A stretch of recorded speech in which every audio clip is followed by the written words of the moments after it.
கர்த்தர் உங்கள் சூழ்நிலையை தலைகீழாக மாற்ற போகிறார்.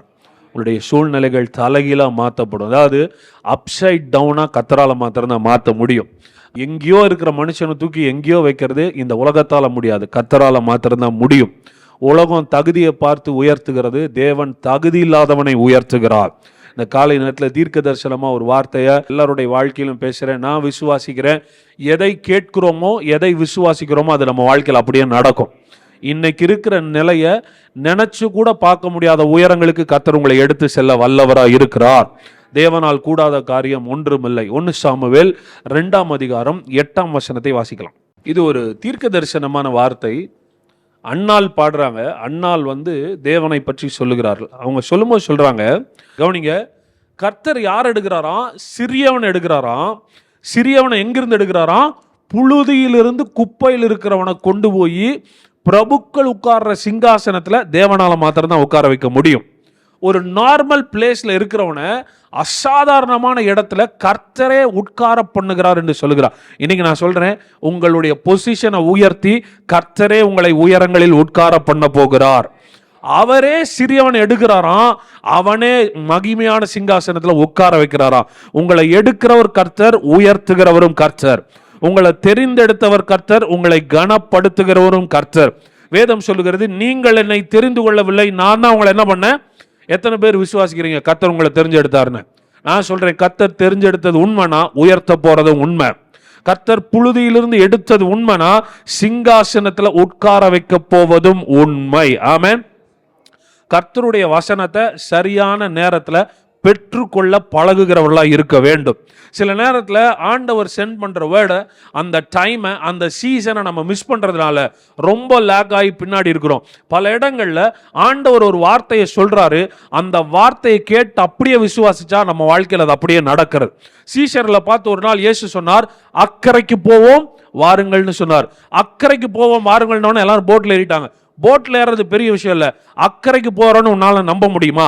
வழியில எத்தனை புயல் வந்தாலும் நீயே செத்துருவேன்னு நினைச்சாலும் சொன்னவர் கொண்டு போய் அங்க சேர்த்துவார். அவருடைய வார்த்தையை கேட்ட நீ பயப்படக்கூடாது. அக்கறைக்கு போவோம் வாருங்கள் என்று கூட்டிட்டு போனப்ப இயேசு படுத்து தூங்கிட்டார். அவர் நித்திரையா இருக்கிறார். ஆனால் கடல் கொந்தளிக்கிறது, தண்ணீரெல்லாம் படகிற்குள் வருகிறது.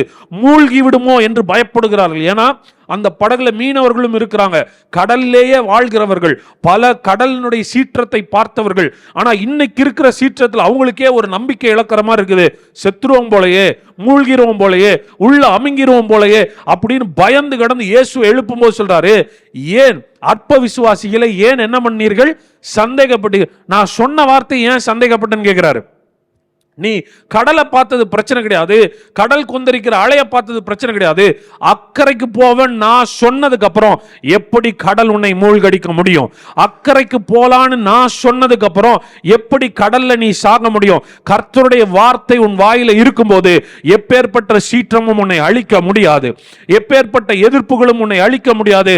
நான் சொல்லி இருக்கிற அக்கறைக்கு போவேன்னு சொல்ல போவோம் என்று சொல்லி இருக்கிறேன். இயேசு சொல்றாரு, போவோன்னு சொல்லி இருக்கிறப்ப கடலை பார்த்து நீ பயப்படக்கூடாது. அது தலபோற விஷயமா இருந்தாலும் வார்த்தை கேட்டிருந்தீங்கன்னா அதை பிடிச்சிட்டு தான் நிக்கணும். இன்னைக்கு நான் சொல்றேன், உங்க வாழ்க்கையில நஷ்டமாகிற மாதிரி இருக்குது, பிசினஸ் கடன் பெருகிற மாதிரி இருக்குது, பலவீனம் வர்ற மாதிரி இருக்குதுனாலும் இன்னைக்கு ஆண்டவர் சொல்றாரு, உன் வாழ்க்கையை நான் தலைகீழ மாத்த போறேன்னு சொல்லும் போது அந்த வார்த்தையை கேட்டு விசுவாசிச்சா அப்படியே உங்கள் வாழ்க்கையில நடப்பதாக. கர்த்தர் சிறியவனை எடுக்கிறாராம், எளியவனை எடுக்கிறாராம். நல்ல கவனிங்க, God is not looking for the qualified and the best people. ஆண்டவர் சரியான தகுதியுள்ள உயர்ந்த மனுஷனை தேடல. கர்த்தர் யாரை தான் தேடி வராராம்?